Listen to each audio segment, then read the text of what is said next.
Hola, soy Mauricio José Schwartz y esto es El Rey va desnudo. Y en esta ocasión tenemos una de nuestras conversaciones que a veces incomodan mucho a la gente, lo cual me divierte enormemente. Y en este caso estamos con un experto en energía, que es el tema en España desde el invierno por los precios de la electricidad, es el tema en México, que tenemos mucha gente que nos ve en México, sobre todo por la reforma eléctrica que pretende hacer López Obrador, que no tiene además tanta lógica como él dice, y por supuesto por la desgracia de la guerra en Ucrania y la cuestión del gas ruso. De todos esos temas y de otros más, vamos a hablar con Manuel Fernández Ordóñez, que es una persona con la que yo he tenido muchísimo contacto precisamente hablando de cuestiones de electricidad y que aunque tenemos diferencias políticas muy serias, no vamos a hablar de política, vamos a hablar de otra cosa que nos apasiona a los dos, que son los datos, ¿verdad? Nos gustan los datos, no nos gusta la demagogia y nos gusta el blues, cosa que pues une más que muchas otras cosas en la vida. Manuel, muchísimas gracias por estar con nosotros. Una breve presentación. Él estudió en la Universidad de Santiago de Compostela, es asturiano, donde obtuvo la licenciatura de Física de Partículas con distinciones como la tesina de licenciatura, el diploma de estudios avanzados y su tesis doctoral que hizo en el campo de la dinámica nuclear relativista. Si usted no sabe qué es eso, no se preocupe, pero yo tampoco. El trabajo experimental de su tesis lo hizo en el Centro para la Investigación en Iones Pesados en Alemania. Fue investigador para el Centro de Investigación Energética, Medioambiental y Tecnológica, el CIEMAT, donde estudiaba ciclos avanzados de combustible, reactores subcríticos y neutrónica. Y actualmente es analista de mercados energéticos, especialmente los eléctricos, que son los que nos interesan pues a los ciudadanos de a pie, sobre todo en tecnologías de generación de electricidad y especialmente la nuclear. Eh, Manuel, muchísimas gracias por estar en esta conversación conmigo para la gente del Rey va Desnudo. Muchísimas gracias, Mauricio, por la invitación. Muchísimas gracias. Vamos a empezar por el principio, por la microeconomía de la persona que está, la gente de la calle, que le dicen que el megavatio está a 700,000, chorrocientos euros, y entonces su familia va a quedar en la indigencia. Y esto eh, precisamente por la demagogia que sé que a los dos nos desagrada, juega mucho gente que dice, esto es un capricho. O sea, hay un señor en Repsol o en Iberdrola que se levanta en la mañana y dice, hoy voy a subir el precio porque voy a hacer que la pasen mal los españoles. Y bueno, esto evidentemente no es cierto. Entonces, la primera pregunta es, ¿cómo se determina el precio de ese megavatio que no usamos en un año, un megavatio los seres humanos normales a todo esto? Hablamos del mercado mayorista, ¿verdad? Uh -huh. Bien. El precio en el mercado mayorista de electricidad se fija pues por la ley de la oferta y la demanda, ¿vale? Donde los productores de electricidad de todas las tecnologías que van al mercado, porque no todas las centrales que tenemos en España van al mercado, de esto ya hablamos luego si queréis, pero fundamentalmente el dueño de una planta de generación de electricidad dice, bueno, pues mi planta en el día de mañana va a producir X megavatios hora de electricidad y yo voy a ofertar los megavatios hora de electricidad de mi planta a un precio, el que sea, ¿vale? Eso lo hacen todos los productores y construyen una curva de oferta, donde se colocan de más barato a más caro, ¿vale? Y se genera una curva de oferta. Y del otro lado están los que quieren comprar electricidad, que dicen, oye, yo si me das la electricidad gratis, te compro mucha. Y si me la vendes más cara, pues te compro menos. Y si es más cara, te compro menos. Y más cara, te compro menos. Y generan la curva de demanda. Donde se cruza la curva de oferta y la curva de demanda, ese es el precio marginal. Se llama marginal porque es el precio del último productor que entra en el sistema, ¿vale? Y todos los que hayan quedado por debajo de ese son los que entran en el mercado. Así se abastece el 100% de la demanda. Es decir, se abastece el 100% de la energía que quieren comprar los que quieren comprar energía. ¿Y cuál es el precio de toda la energía que se vende? La del último que se cruza. Por eso el mercado se llama mercado marginalista, porque es el precio del productor marginal, que es el último que entra. Entonces, así es como se fija el precio. Luego todo esto, por supuesto, es mucho más complicado porque hay restricciones técnicas, servicios de ajuste, mercados intradiarios, etcétera, etcétera. Pero bueno, el principio fundamental de funcionamiento es ese, ¿vale? Entonces, digamos que para el precio de electricidad de un día no hay un precio, hay 24 precios, uno para cada hora, ¿vale? Que se ofertan el día anterior. Yo que tengo una planta de producción de electricidad, hoy, antes de las 12 de la mañana, tengo que ofertar para cada una de las 24 horas del día de mañana. Por ejemplo, si yo tengo una planta de producción eólica, pues un poco más o menos tengo que estimar a ver cuánto voy a producir. Si yo tengo una central nuclear, bueno, pues lo normal es que esté al 100% de producción todo el día, pues yo sé muy bien cuánto voy a producir. Si tengo una planta de gas, pues bueno, tengo que estimar a ver cuánto voy a producir, cuándo voy a arrancar, cuándo no voy a arrancar, etcétera, etcétera, y meto ofertas en el mercado. Y así es como se construye. Dos preguntas. ¿Quién compra la energía? Hay distribuidoras de... Correcto. ¿Quién compra energía? Pues la compra el que te la vende a ti en tu casa. Tú la electricidad en tu casa se la compras a una comercializadora de electricidad, ¿vale? No a la distribuidora. La distribuidora es la dueña de las líneas de alta tensión que llegan a tu casa. Bueno, no las de alta, porque son también de red eléctrica, pero bueno, transporte y distribución son unos actores que están regulados porque es un monopolio natural, pero tú la electricidad se la compras a la comercializadora, que es con quien tú tienes el contrato de electricidad, que puede ser, si vives en Asturias, pues puede ser EDP, bueno, puede ser cualquiera en realidad, ¿no? Pero normal es que en Asturias, por razones históricas, fuera Hidrocantábrico, ahora EDP. Si ves en Galicia, lo normal es que fuera Unión Fenosa, ahora Naturgy. Si ves en Andalucía, lo normal es que fuera Sevillana, ahora Endesa, ¿no? Pero puedes tener cualquier compañía de electricidad, ¿vale? Entonces, tú, ¿quién es el que compra? ¿Quién es el que va al mercado a comprar? La comercializadora que luego te vende a ti la electricidad en tu casa. ¿Cómo se llegó a esta forma de establecer los precios? Porque históricamente el que producía incluso era el que te vendía. Pienso aquí, bueno, en Gijón tienes la eléctrica de Aboño, que es una planta térmica, y esa planta era la que directamente te vendía la electricidad, teóricamente. ¿Cómo se llegó a esto que es enormemente complicado, pero supongo que tiene una razón de ser? Sí, tiene una razón de ser. Todos los mercados de electricidad de los países de la OCDE son marginalistas, ¿vale? En España en concreto el mercado es marginalista desde el año 97, que entró la ley 54/97 de liberalización del sector eléctrico, y el mercado es marginalista. Esto no es por un capricho, ¿vale? Esto es porque los mercados marginalistas, al contrario de lo que la gente cree, son los que aseguran un menor precio al consumidor. Porque muchas veces escuchan argumentos del tipo, no, es que se paga todo al precio del más caro. No es correcto. Hay que mirarlo de otro modo. Es decir, todos los que son más caros al último que entró se quedan fuera. En realidad, hay productores muchísimo más caros, pero no entran al mercado. Porque ese día no son lo suficientemente eficientes para entrar al mercado. Lo que asegura el mercado marginalista es que el último que entra es el más barato de los más caros. Y por tanto, el precio que van a obtener los consumidores es el más barato posible ese día. Pero aquí hay una cosa que me llama la atención. Si yo no pude entrar al mercado con mi planta mi parque de eólicas o mi planta de ciclo combinado, whatever, yo no pude entrar al mercado hoy. El día de mañana mis precios van a reflejar también las pérdidas que yo tuve hoy al no poder colocar mi producto, ¿no? No necesariamente, porque como bien sabes, en un mercado un productor no oferta el precio que quiere.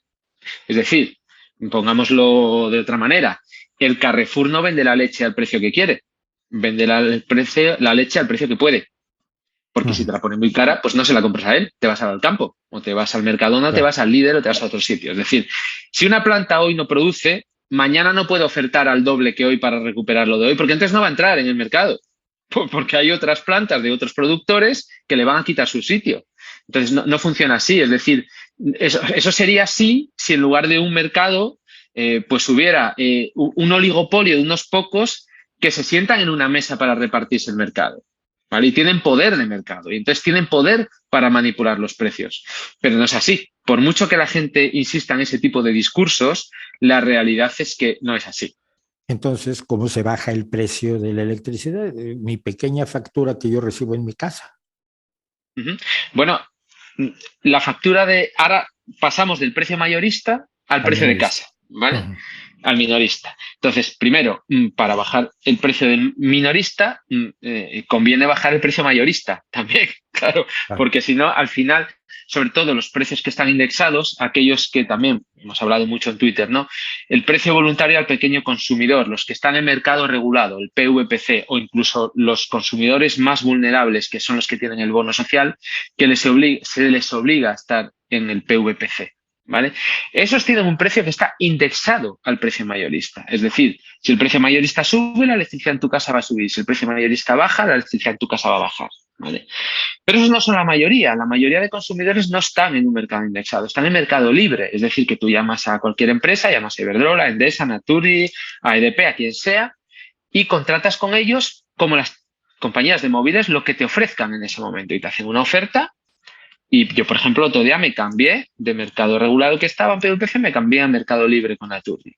Me hicieron una oferta muy buena y me cambié directamente. Y ahí ya es lo que tú negocies. Entonces, normalmente te suelen ofrecer un precio fijo, a mí me ofrecieron un precio fijo para 2 años, independientemente del precio al que esté el mercado. Yo voy a pagar lo mismo, da igual que sea lunes, que martes, que miércoles, ¿vale? Y que el mercado suba 5 veces más o baje 5 veces de precio. Yo voy a pagar lo mismo. Ahora mismo, como el PVPC está tan carísimo, interesa irse al mercado libre. Hasta hace unos meses no interesaba. Los que estaban en mercado libre pagaban muchísimo más que los que estaban en PVPC. Por eso todos estábamos en PVPC. ¿Vale? Pero ya no interesa estar en PVPC. Entonces ya depende de lo que uno negocie, ¿vale? Pero en cualquier caso, respondiendo a tu pregunta, independientemente de que tengas mercado libre o mercado regulado, el precio de la luz en tu casa no es exclusivamente el precio del mercado mayorista. Se le meten muchas cosas más, ¿vale? Para empezar, se le meten costes de transporte y distribución. Es decir, las redes de transporte de alta tensión y las de media tensión, transformadores, etcétera, etcétera, pues tienen un coste que hay que repercutir. Es el coste de llevar la electricidad a tu casa. La comercializadora que te vende a ti la electricidad, pues obtiene un margen comercial por ello, ¿vale? Si es PVPC, obtiene un margen que está regulado, y si no es PVPC, está en mercado libre, pues obtiene el margen pues, que haya negociado contigo, ¿vale? Más cosas. Luego están todo lo que consideramos costes políticos en la factura de la luz, es decir, decisiones políticas que a lo largo de los años han ido a engrosar partidas de la luz. Por ejemplo, los costes extrapeninsulares. ¿Esto qué quiere decir? En sitios como Canarias, Ceuta, Melilla o Baleares, hasta que pusimos el cable de interconexión, pues generar luz, como son sistemas aislados, es mucho más caro que en la península. ¿Vale? Entonces, por un tema de solidaridad interterritorial, decidimos que todos los españoles paguen lo mismo por la luz. Por lo tanto, hay como una especie de subvención, llamémoslo así, para que los habitantes de estos territorios no paguen por la luz lo que realmente cuesta, y ese coste lo cubrimos entre todos. Eso va a la factura de la luz, cuando, en mi opinión, debería ir a presupuestos generales del Estado, por ejemplo. ¿Vale? Más, las primas a las energías renovables, cogeneración y residuos. Esto es una decisión política porque desde el gobierno se decide impulsar las energías renovables. No nos pronunciamos ni a favor ni en contra, es un hecho, se deciden potenciar con dinero público y, por tanto, bueno, pues ahí se incurren del orden de unos 7.000 millones de euros al año que van a la factura de la luz. Y que, en mi opinión, tampoco deberían ir a la factura de la luz porque, si es una decisión política, debería ir a presupuestos generales del Estado. Más cosas. Luego hay costes luego menores, como por ejemplo, pues hay que pagar a la Comisión Nacional de Mercado y Competencia, que se financia de ahí, se paga también temas de red eléctrica, que se pagan de ahí. Todo el déficit de tarifa en el que incurrimos en años anteriores, que fueron miles de millones de euros con todos sus intereses, se paga ahí, cosa que tampoco debería estar ahí, debería ir a presupuestos generales del Estado. Y luego, después de todo esto, vienen los impuestos. ¿Vale? Viene un 21% de IVA, que ahora de manera transitoria se ha bajado al 10%, pero siempre ha sido un 21% de IVA. Viene el impuesto del 5,11% del impuesto especial de electricidad, que ahora está al 0,5% de manera transitoria, pero era el 5,11%, que además estos impuestos se pagan 2 veces, porque primero te aplican el impuesto del 5,11%, el impuesto especial de electricidad, y sobre ese impuesto te aplican el IVA, es decir, te cobran el IVA de un impuesto, con lo cual lo pagas 2 veces. Y todo esto, bueno, pues hace el total de la factura que pagas en tu casa, y falta el alquiler del contador también. ¿Vale? Que es más o menos €1 al mes, ¿vale? Pero y esto es, allí. bueno, pues el precio total, ¿vale? Entonces, al final, antes de que empezara toda esta crisis de subida de precios, lo que estábamos, para que la gente se haga una idea, aproximadamente costes puros de electricidad en el mercado y llevar la electricidad a tu casa era aproximadamente 40-45% de la factura. Más de la mitad eran costes políticos, que no tenían nada que ver con la factura, costes políticos e impuestos. Sí. Ahora todo se ha cambiado, ¿vale? A mí me preocupa mucho esta idea de darnos los precios por megavatio, porque yo veo mi consumo y el megavatio está muy lejos de lo que hago yo. Esto creo que es un error, no un error, pero sí es un movimiento demagógico que me preocupa. ¿Y qué papel cumple el gas ruso en Europa en este mecanismo? Yo sé, pues, sabemos, por ejemplo, que Alemania es enormemente dependiente del gas ruso. No sé España en qué situación esté. Bueno, yo creo que el tema de Alemania con el gas ruso es muy interesante porque tiene una historia detrás que es realmente interesante para los que nos gustan los temas de la energía, ¿no? Ujú. Después de la Segunda Guerra Mundial, como unos cuantos años después, a finales de los 50, bueno, pues Alemania Occidental, ¿vale? Empezó a intentar recuperar un poco las relaciones comerciales con la Unión Soviética, ¿no? Y empezó a fabricar las tuberías que luego los rusos utilizaban para construir los gasoductos, ¿vale? De hecho, hasta tal punto que Kennedy presionó de manera muy fuerte a Alemania Occidental para tratar de poner un embargo a las exportaciones de tubería para Rusia, ¿no? Luego, cuando ya posteriormente, cuando era Willy Brandt, era canciller de Alemania, pues se firmó un acuerdo que se conoce como tuberías por gas, donde Alemania ya de manera totalmente oficial fabricaba las tuberías para los gasoductos rusos y Alemania llevó el primer gasoducto, el Soyuz, lo llevó a Alemania a través de Ucrania y lo que era, bueno, lo que hoy es la República Checa, ¿no? Fue el primer gasoducto que de Rusia llegó hasta Alemania y empezó a funcionar en el 73. Fíjate, justo que es cuando la gran crisis energética del petróleo, Ujú. en el 73. Claro, eso hace que Alemania derive todavía más gravite hacia el gas ruso, ¿vale? Tratando de reducir la dependencia del petróleo. En aquel entonces, muchos países se lanzaron en brazos de la energía nuclear, España, sin ir más lejos, donde se hizo un ambicioso programa de construcción de centrales, Francia, por supuesto, pero también Alemania apostó enormemente por la energía nuclear y por el gas ruso, ¿vale? Solo un dato, fíjate, desde el 73 que empezó a enviar gas el gasoducto, hasta que cayó el muro, la cantidad de gas que llegaba a Alemania se multiplicó por 25 en Uf. apenas 17, 18 años, ¿vale? Ujú. Para que nos hagamos una idea. Y luego, desde que el muro cayó y las repúblicas de la periferia soviética que limitan con la parte europea, pues fueron independientes, pues claro, Rusia viene queriendo siempre tratar de bypassear a esas repúblicas porque al final en los gasoductos o bien entraban por Ucrania o bien entraban por Bielorrusia y eso a Rusia le costaba al final miles de millones de euros en peajes, Claro, ¿vale? porque Porque paga por Ucrania tener la tubería allí. claro, paga por tránsito de gas, aparte de que a los ucranianos les tienen que dejar el gas mucho más barato, igual que a los bielorrusos, etc. Entonces, bueno, el interés de Rusia estaba, oye, tratar de llegar a Europa sin atravesar ninguna de estas ex repúblicas soviéticas, ¿vale? Lo cual sucede milagrosamente en una de estas noticias, en uno de estos casos escandalosos, ¿no? De políticos que luego acaban en las energéticas, ¿no? Fíjate, en el año 2005, cuando van a ser las elecciones, las que gana Merkel por primera vez y Ujú. pierde el canciller Schröder, esas elecciones son el 18 de septiembre del año 2005. Solo 10 días antes, el 8 de septiembre, Schröder deja la campaña electoral y se va a Rusia a una reunión con Putin, ¿vale?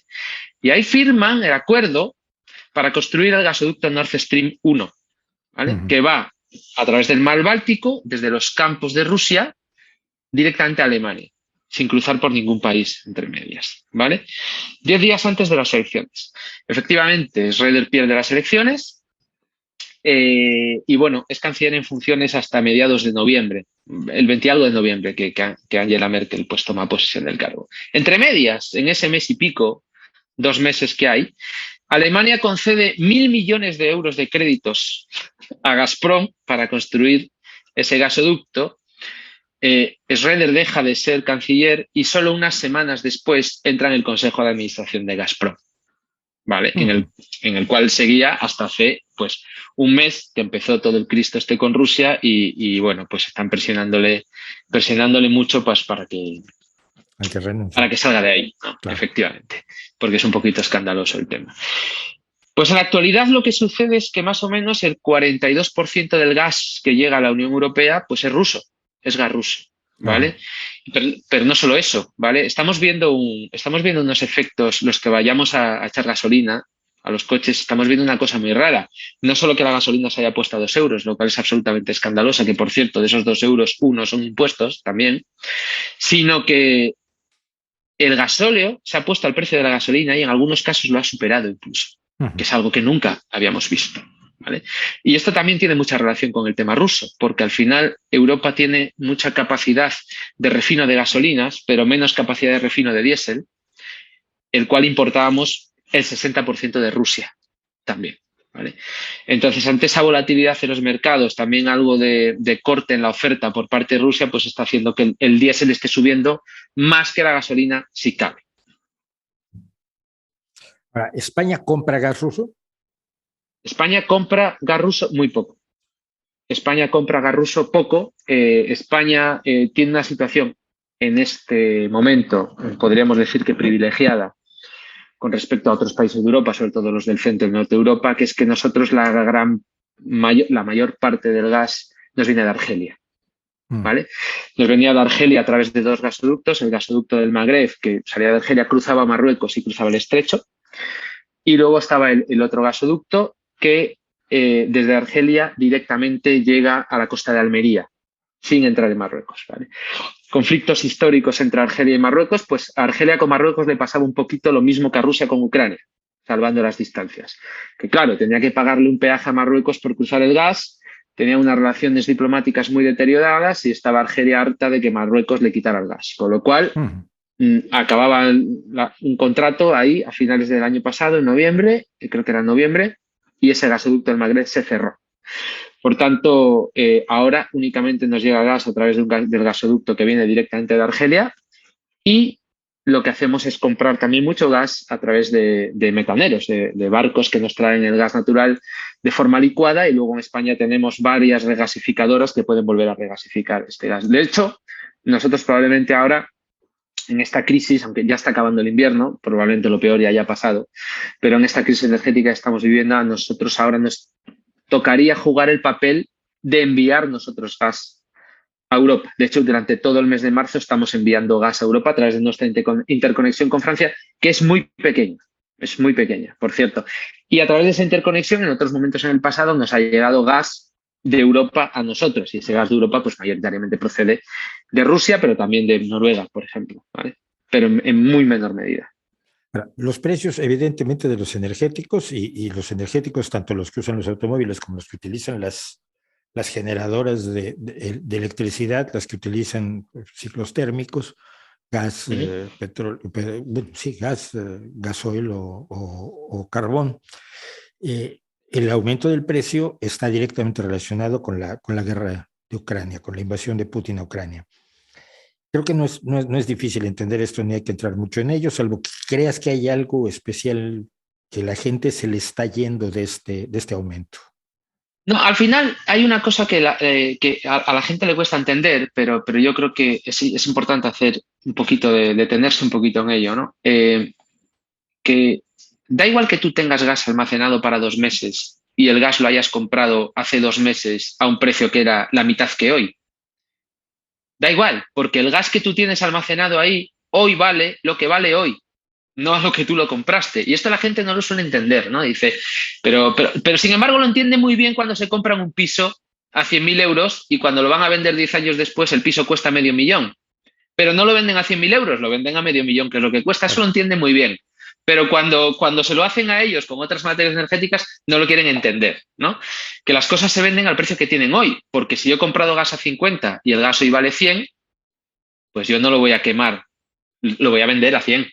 Eso está clarísimo, ¿no? Esto se entiende muy fácil, quien tiene tienda claro. Lo sabe, que los artículos se venden a costo de reposición. Es decir, ¿cuánto te va a costar reponer las existencias de lo que tienes ahora? Eso es. Y esto, quien tiene una tienda lo entiende muy fácil. Bueno, entonces eso estamos... Es. Claro, sin entrar, pero hay una cosa que llama la atención. Efectivamente, los precios de la semana pasada, que el gas llegó a tocar los 300 euros megavatio hora. Precio absolutamente desorbitado, conviene no olvidar que hace un año y poco el gas estaba a 15 euros el megavatio hora, 17 euros el megavatio hora, Uf. tocó 300 la semana pasada. O sea, es que démonos cuenta de la subida brutal y démonos cuenta de otra cosa.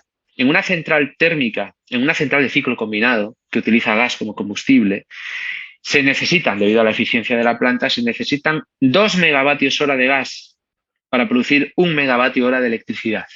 ¿Vale? Eso quiere decir que si el gas está a 300 euros, mi planta, solo por el gas, va a sacar la electricidad a 600 euros el megavatio hora. A eso le meto los costes de operación y mantenimiento, porque claro, yo a la gente le tendré que pagar los sueldos y tendré que amortizar la construcción de mi planta. Y además metemos los derechos de emisión de CO2 que nos obliga la Unión Europea, pues se me pone el mercado a lo que se me puso el otro día, 700 y pico en una hora. Así se entiende la fijación de precios, ¿vale? Lo que sí que es cierto es que los precios desorbitados de la semana pasada se entienden claramente en el marco de la invasión de Rusia a Ucrania, pero los altos precios del gas empezaron en abril-mayo del año pasado. Sí, sí. O sea, a mí me gustaría hacer hincapié en esto porque lo digo mucho en Twitter, pero es verdad, el año pasado en enero, cuando llegó la tormenta Filomena, y el mercado mayorista se puso un día a 95 euros, un solo día se puso a 95 euros el megavatio hora, bueno, no se hablaba de otra cosa. Encendías la tele, solo se hablaba del precio de la luz, tenías a todos los políticos de España haciendo analogías, que si el aguacate, que si las fresas, que si el caviar, que si el jamón, para tratar de explicar el mercado marginalista, y tocó 95. El otro día estaba el mercado a 700 euros. Y ya se les ha debido olvidar, ya no les llama la atención, les da todo igual ya, ¿no? Pero lo cierto es que en abril, mayo, el gas ya empezó a subir. Y lleva subiendo, el gas lleva subiendo ya 9, 10 meses de manera continuada, ¿eh? Y bueno, aquí hay pues interpretaciones para todos los gustos, ¿no? Pero no parece que el precio se deba a una restricción en la oferta por parte de Rusia, sino más bien que lo hablamos el otro día, este tema, en un directo, variaciones muy pequeñas en la oferta producen una histeria muy grande en los mercados, que producen una gran volatilidad, ¿vale? Más que realmente lo que esté sucediendo es que no hay gas, ¿vale? No es el caso. Ya. Ahí hay factores psicológicos que muchas veces no se tienen en cuenta cuando se analiza el mercado. Vale. Ahora, toda esta situación de la energía que necesitamos y la energía que además legítimamente debe poder tener al mismo nivel que Europa, los países africanos, latinoamericanos, asiáticos, es decir, que la igualdad social, económica y política pasa por la posibilidad de consumir los mismos satisfactores que tenemos los europeos, ¿no? Encima se nos pone el problema del cambio climático encima. Y ante el problema del cambio climático, evidentemente la búsqueda es por soluciones de carácter tecnológico, las eólicas, mejorar las placas solares, las mejores baterías, almacenamiento por sales, todo lo que se hace para tratar de generar energía a precios razonables. Pero en ese mismo contexto viene el empuje contra las nucleares. Nucleares que en España se empiezan a utilizar en 1960, pero a ver, el 20% de la energía eléctrica de España, de consumo, está siendo producida por las nucleares. Y tenemos a grandes grupos que yo creo que de muy buena voluntad, por lo menos la mayoría de ellos, de algunos otros podríamos discutir, pero con la mejor voluntad del mundo están diciendo hay que cerrar esas nucleares porque son un peligro, porque van a estallar como bombas atómicas, porque sus residuos nucleares nos van a envenenar, vamos, como si no me envenenara la generadora de electricidad de carbón que tengo aquí a 3 kilómetros y que causa una contaminación en el occidente de mi pequeña ciudad muy preocupante, ¿no? Y hay un embate social contra las nucleares que se ve apoyado además por la desgracia de Chernobyl, por el desastre de Chernobyl. Pero quienes saben cómo funciona esto, y pienso en ti, un operador nuclear que es un amigo común, no han podido luchar contra este fenómeno de propaganda, de desinformación, de mal entendimiento de cómo funciona realmente la generación nuclear. ¿Qué hacemos con las nucleares, Manuel? Bueno, yo creo que, sinceramente, yo creo que el debate de la seguridad de las centrales nucleares no es un debate. No es un debate, es un hecho que las centrales nucleares son seguras. Lo Pero que la sí gente es no lo cierto, cree, la gente no lo claro, acepta. efectivamente, bueno, pero la gente ya sabes que cree lo que quiere según lo que piense, ¿no? Y según lo que le digan, la gran mayoría. Yo creo que no es un problema de los hechos objetivos, no es un problema de los datos objetivos, es un problema de el prisma con el que uno analiza la realidad, ¿no? Y yo sí estoy de acuerdo contigo en que mucha de la gente que quiere o que aboga por el cierre de las centrales nucleares lo hace porque analiza la realidad desde unas premisas iniciales erróneas. Y me explico. Hace no mucho, yo recuerdo, y tú recordarás, el revuelo que se montó en Twitter cuando el por entonces secretario general del Partido Popular dijo que la energía solar por la noche no producía, que era una obviedad, Ujú. pero se lió una espectacular. Bueno, y ahí nos dimos cuenta de que una gran parte de la sociedad española de verdad creía que la energía solar almacenaba durante el día la energía en baterías, pero lo creían de verdad. Es decir, Ajá. claro, cuando uno cree eso de verdad, pues claro, si la energía solar de verdad almacenara la electricidad sobrante en baterías y con esas baterías pudiéramos abastecer la electricidad de España por la noche, si ese es el punto de partida, obviamente, pues puedes proponer cerrar las nucleares porque no te harían falta. Claro. Pero claro, ese punto de partida es falso. Entonces, cuando estamos partiendo de puntos de partida falsos, pues las conclusiones a las que llegamos pues son falsas, son falaces. Entonces, yo creo que la gente de muy buena voluntad parte sobre información que es errónea y las conclusiones a las que llega son erróneas.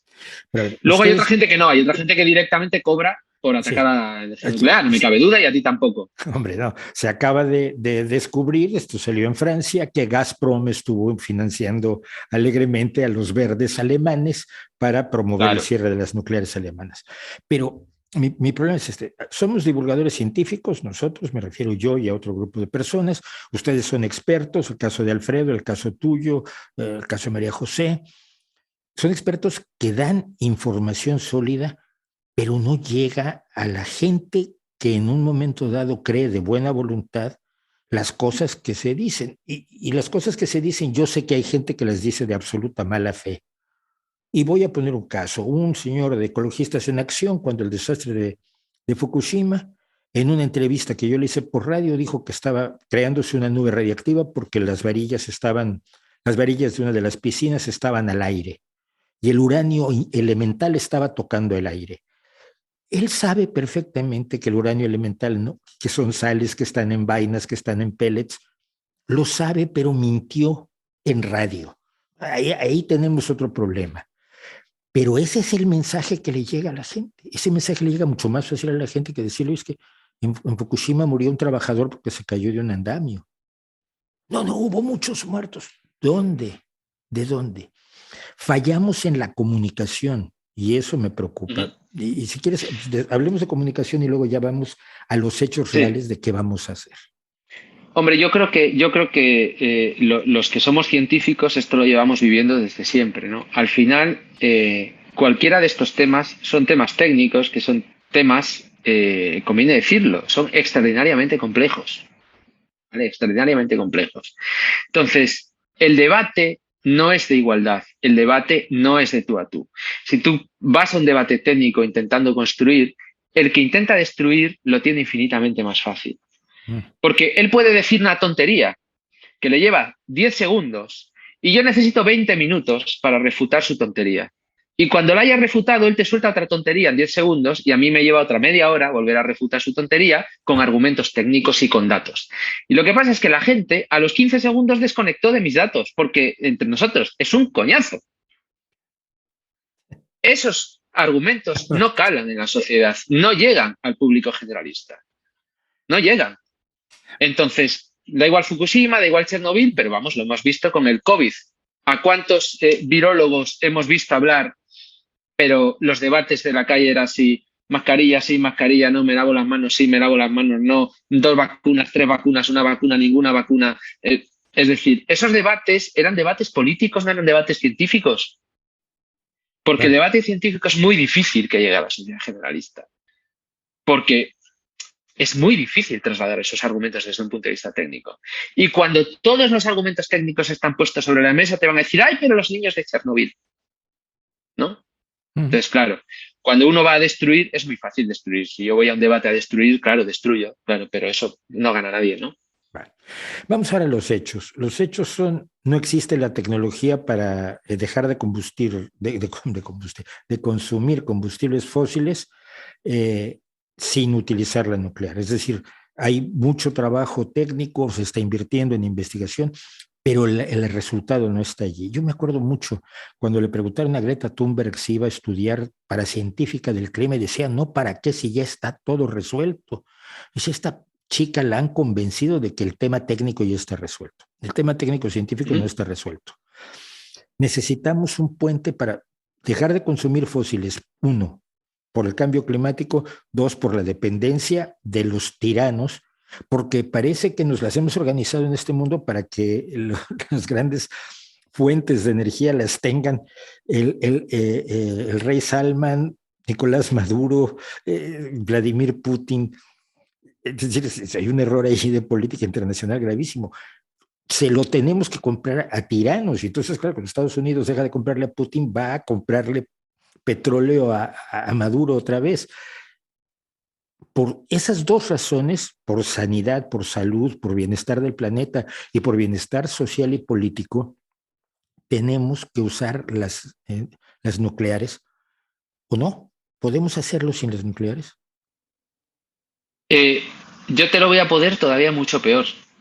Es que ni con las nucleares podemos. O sea, déjame ponértelo mucho peor, Uh porque -huh. yo creo que conviene ya de una vez ir aterrizando de los mundos de los arcoíris y de los unicornios, ¿vale? Perfecto. Te voy a poner los datos encima de la mesa, ¿vale? Porque yo creo que es la manera de que todo el mundo nos entienda. Mira, desde 1992, que fue la cumbre de Río, donde todos nos preocupamos mucho por las emisiones y por el clima, hasta el año pasado, el uso de combustibles fósiles en el mundo ha subido un 63%.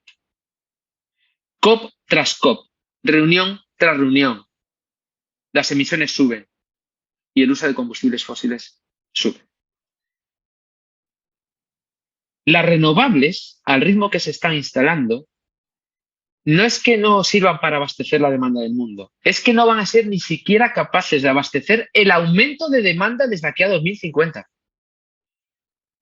¿Vale? Ya no te digo que vayas a prescindir de los combustibles fósiles, es que ni siquiera lo que vas a gastar de más desde aquí a 2050 con las renovables vas a poder.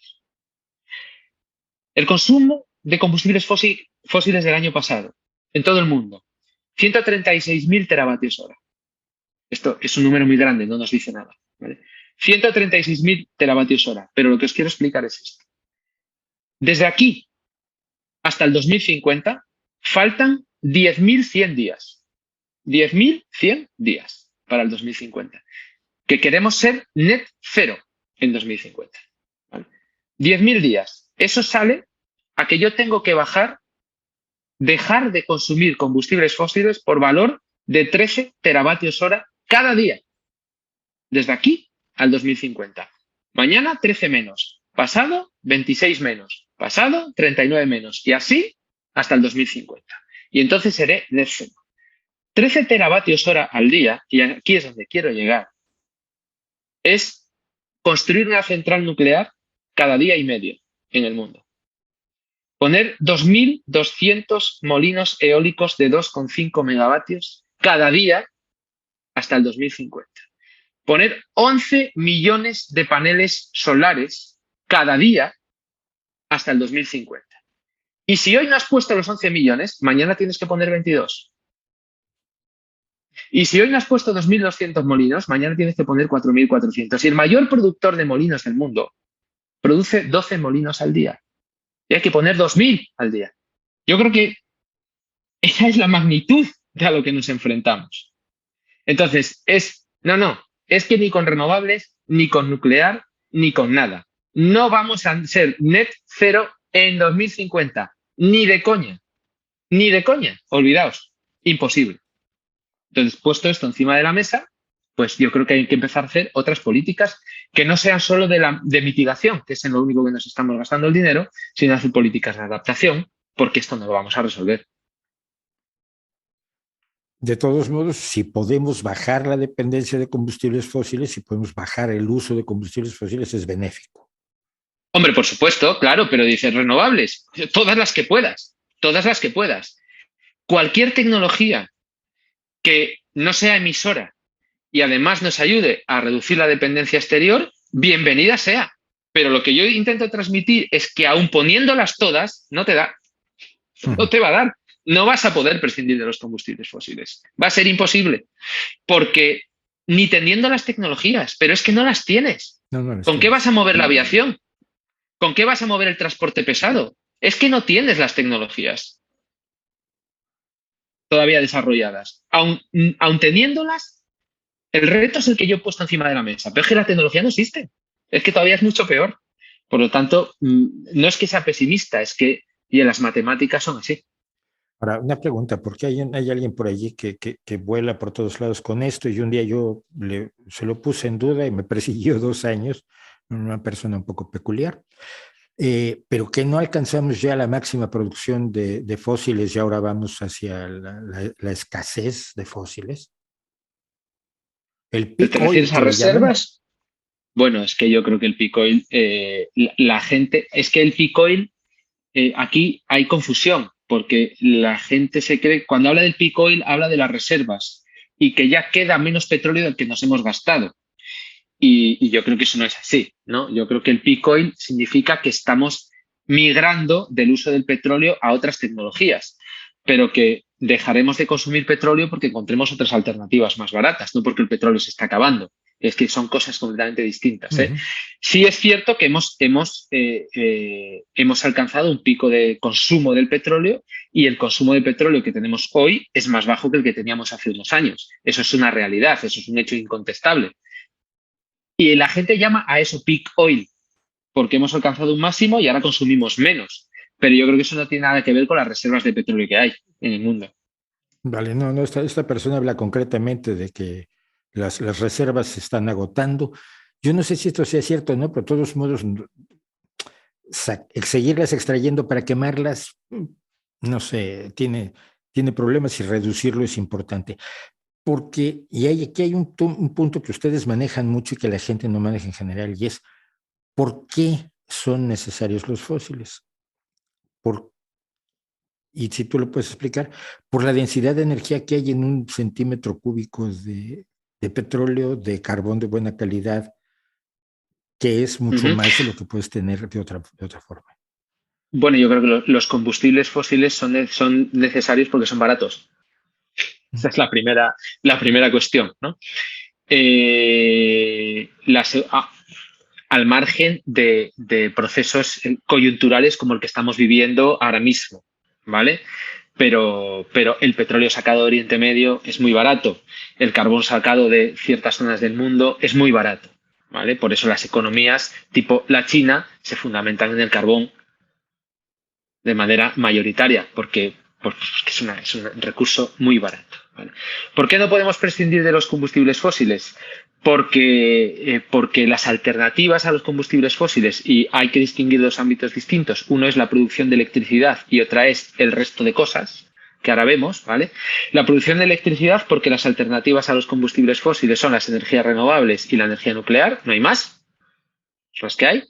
Las energías renovables, hablo de lo que conocemos por renovables variables, que es la eólica y la solar, fundamentalmente, pues son variables, como su propio nombre indica. Por lo tanto, uno no puede, con las tecnologías actuales, basar un sistema económico en esas tecnologías, porque sería enormemente dependiente de factores climáticos y entonces las fábricas no las enciendes cuando tú quieres, sino cuando hay viento. Y eso, claro, es una auténtica locura. Cuando desarrollemos tecnologías de almacenamiento, podremos sobredimensionar los parques de producción, almacenar energía y entonces sí, cuando llegue ese momento hablaremos, pero hoy en día no es posible todavía. La otra alternativa es la energía nuclear. ¿vale? Pero tanto las energías renovables variables como la energía nuclear, en total, pues pueden producir el 20% de la electricidad del mundo, no más, no más, ¿vale? El- la gran mayoría sigue siendo fósil. Pero es que el problema no está en la electricidad. Ujú. Por eso Alemania empezó todo su Energiewende y todos los esfuerzos que estamos haciendo en la Unión Europea en los últimos años son destinados al sector eléctrico. ¿Por qué? Porque, como yo siempre digo, entre comillas, es lo fácil. Es lo fácil porque tú tienes alternativas a los combustibles fósiles, hemos dicho, renovables y nuclear. ¿Vale? Aunque no te puedan servir para abastecer el 100% de la demanda del país, sí que te pueden ayudar a reducir muchísimo la dependencia de los combustibles Ujú. fósiles. ¿Vale?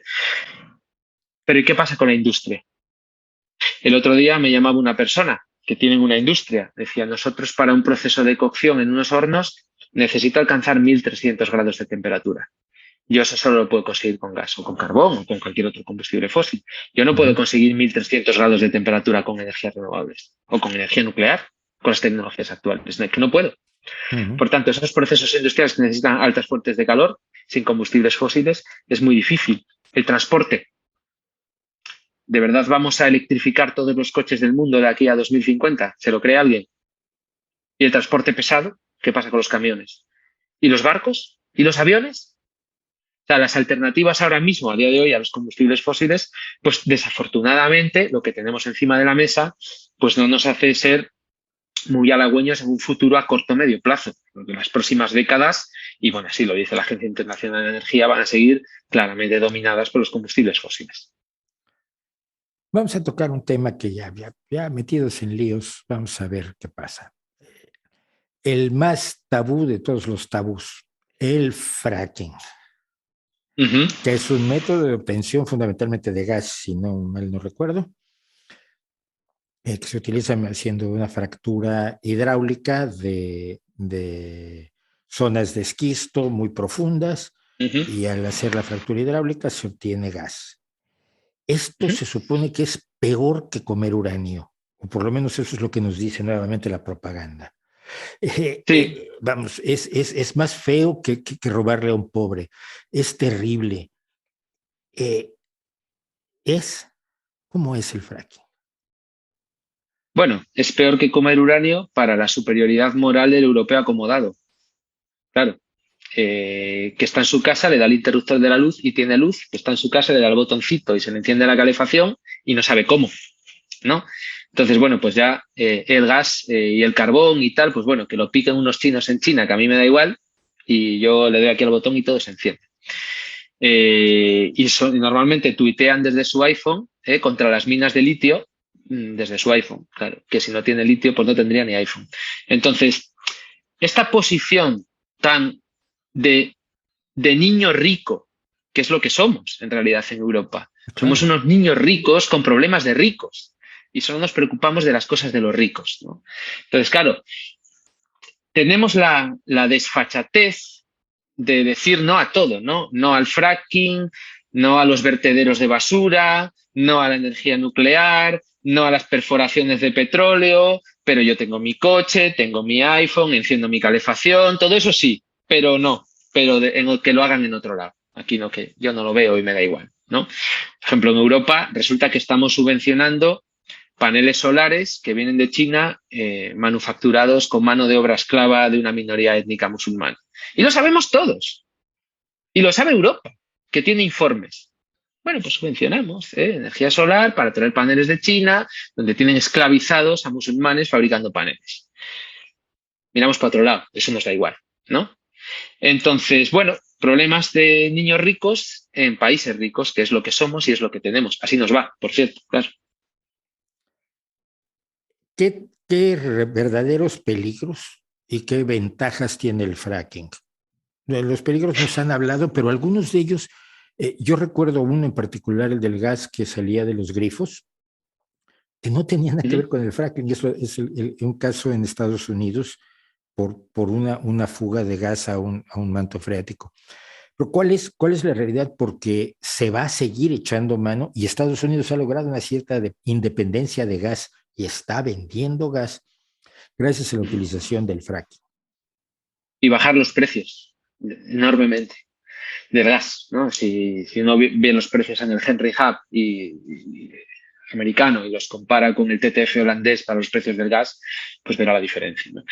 Pero no te puedo ayudar en esto, Mauricio, porque no soy un especialista en temas de fracking y sé que, bueno, pues como todas las tecnologías, tiene unos beneficios innegables y tendrá también pues, unos perjuicios que también estarán ahí encima de la mesa. Lo que sí te puedo asegurar es que los perjuicios se multiplicarán por 100 de cara a la opinión pública, los beneficios se minimizarán. Entonces, no puedo ayudarte en concreto en esta pregunta. Bien. Sí, es que ha sido un tema que me ha preocupado mucho porque no se puede ni tocar, es de los grandes tabús Bueno, pero no del... olvidemos, no olvidemos que el gobierno que tenemos sacó una ley en la que prohíbe, por supuesto, el fracking, pero prohíbe también incluso sacar uranio de la tierra en España. Y ha sido, todos han metido la pata en términos de energía porque hay una presión política, hay una presión social manejada astutamente, sin duda, por ciertas organizaciones que a veces no son muy claras. Yo he tenido graves problemas con Greenpeace precisamente por eso, porque creo que no hay claridad, creo que no hay ni siquiera buena intención. Caso Ecologistas en Acción también me pasa, pero todo esto se conforma como una especie de enorme acertijo que exige una solución, que exige no una llave mágica, pero una hoja de ruta, un camino que nos permita, mira, podemos enfrentar el cambio climático con esto, podemos dejar de depender de tiranos y bárbaros con esto, podemos mejorar la situación de vida de quienes no tienen todo lo que tenemos nosotros como países opulentos, con una hoja de ruta que yo no veo en ningún lado. Y eso me preocupa porque no la proponen claramente ni técnicos, ni políticos, ni nadie, ¿no? Todo es una fantasía. Exacto, exacto. Por ponerte un ejemplo, el Energiewende alemán, nadie sabe lo que cuesta. No hay ni una estimación oficial del gobierno alemán de cuánto va a costar el Energiewende. Tenemos estimaciones que entre el año 2002, 2003 y el 2025, apenas 22, 23 años, se van a gastar del orden de 500.000 millones de euros en subvenciones a las energías renovables y han terminado teniendo la electricidad más cara de Europa y son el país que más emisiones tiene Europa. Por lo tanto, el Energiewende alemán es un fracaso claro, claro, y no son el ejemplo a seguir. Pero es un ejemplo más de el descontrol político que gobierna Europa, ¿no? Que es que no sabemos a dónde vamos. No sabemos a dónde vamos porque los discursos van cambiando de manera continua. Estamos moviendo la portería todo el rato, ¿no? Porque si tú me dices, a ver, ¿cuál es el problema que tienes? ¿Cuál es tu problema? No, el cambio climático. Vale, entonces el problema se soluciona o se trata de solucionar reduciendo las emisiones. ¿Estamos de acuerdo? Estamos de acuerdo. Vamos a reducir las emisiones. Por lo tanto, cualquier tecnología que nos ayude a reducir las emisiones vale. No, cualquiera no. La nuclear no vale. ¿Pero por qué? No, porque no. Porque es malísima. Da, yuyu, tengo miedo, no quiero. Bueno, pero entonces, ¿cuál es el problema? ¿Las emisiones o tu miedito? Ya me has movido la portería. Ahora es tu miedito el problema, ¿no? No, y entonces como yo no quiero nucleares, pero no las quiero por motivos ideológicos, ya empiezo a buscar todos los argumentos necesarios para que la nuclear no entre en el juego. Porque ya hemos confundido los fines con los medios. O sea, los fines ya no son reducir las emisiones, los fines son instalar renovables. Entonces, claro, así no podemos jugar, porque me estás cambiando todo el rato la portería de sitio. Porque no tienes un problema. Porque en realidad el problema no se lo cree nadie. Porque si el problema de verdad te lo creías y si tú de verdad creyeras que hay una crisis climática y tú te lo creyeras, te vale todo para reducir las emisiones. Te vale todo. Si no te vale todo, es que no estás en una crisis. Es que estás en tu rollito ideológico. Y entonces estamos hablando de otra cosa. Sí, es un poco como la idea del que se está ahogando, pero no quiere que lo salve alguien que trae ropa roja, ¿no? Quiere que lo salve alguien que vaya vestido como a él le gusta. Y esto es trágico y ahí creo que podemos coincidir personas con ideas bastante distintas respecto de la organización social y de la función del mercado y del Estado. Manuel, te doy las gracias pese a que es muy desalentador el panorama que presentas. No sé si quieres Mucho. cerrar con alguna nota medianamente optimista para los Sí, sí, ciudadanos a de mí a me pie. gustaría, porque yo cuando digo estas cosas se me malinterpreta, ¿no? Ujú, Porque estamos en una época en la que, desgraciadamente, mira, yo dejé de escribir artículos porque me di cuenta que la gente no los lee. ujú. La gente no lee. La gente quiere titulares de 15 segundos, El ¿ya? titular, sí. Estamos en el mundo de la inmediatez, ¿no? Pero es que ya ni siquiera se leen los tweets. Ya la gente no llega al final del tweet. Se lee el principio del tweet y ya te está tirando hachazos. Pero, tío, no te has leído el tweet. ¿Sabes? Y son 240 caracteres, ¿no? Eh, y cuando uno habla de estas cosas, pues yo digo, mira, no vamos a solucionar el problema de la reducción de emisiones. Automáticamente dice, es que eres un negacionista del cambio climático, estás en contra de las renovables. Miren, no, nada en absoluto. Al contrario, no solo estoy a favor de las renovables, sino que estoy diciendo que por muchas que instaléis, habría que instalar más. O sea que no vamos a llegar a solucionar el problema. Entonces, a mí el mensaje que me gustaría dar para acabar es el otro, es el contrario. Es decir, eh, porque hemos hablado de tecnología, pero hablemos ahora de economía. Hablemos ahora de economía. ¿Vale? Porque el IPCC, el panel intergubernamental del cambio climático, no solo habla de ciencia, también habla de economía en sus assessment reports. ¿Vale? Y ahí hay gente muy válida haciendo modelos y haciendo cálculos económicos, entre ellos algún premio Nobel, ¿vale? De economía. Y lo que nos dicen es que el impacto económico del cambio climático, es decir, vale, no hacemos nada. La Tierra se calienta lo que vosotros decís que se va a calentar y eso va a tener unos impactos que son los que decís que va a tener, aumento de temperaturas, aumento del nivel del mar, acidificación de los océanos, etcétera. Todos esos efectos que decís que va a haber, los hay. Y eso va a imponer unos costes sobre la sociedad. Hay gente que va a sufrir, va a haber emigraciones, hay otros que van a vivir mejor porque en sitios fríos pues van a ser más cálidos y van a vivir mejor, etcétera, etcétera. Todo eso va a tener cambios a lo largo del globo. Eso va a tener un impacto económico que se mide en dinero. Se mide en dinero. Bueno, lo que nos dicen esos modelos económicos es que no está nada claro que ese impacto económico vaya a ser mayor que el dinero que nos vamos a gastar para tratar de mitigarlo. No está nada claro.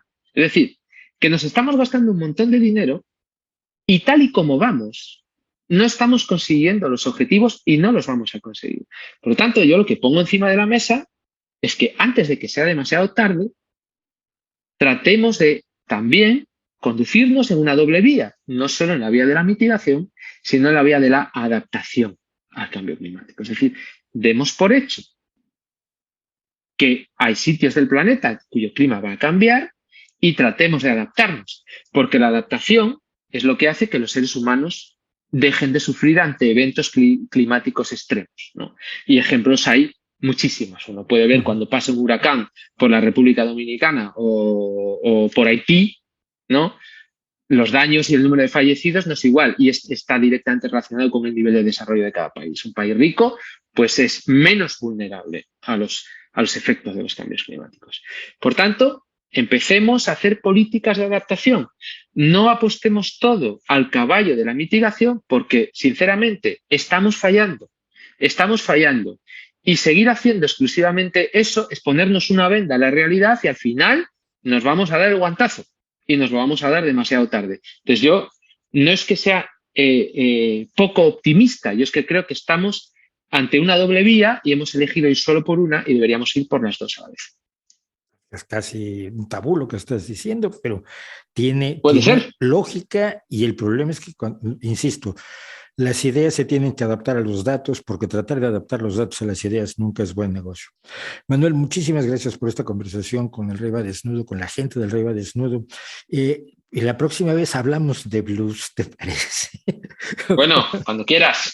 Bueno, Pues será pues muchísimo ahí mejor. podríamos estar hablando horas. Sí, sí. Horas y horas largas. Te voy a recomendar algunos últimos, recientes descubrimientos del blues. Muchísimas gracias, Manuel. Gracias por hablar con nosotros y que no sea la última vez. Hasta luego. Un, Un placer, Mauricio, a ti y a todos tus oyentes. Hasta luego.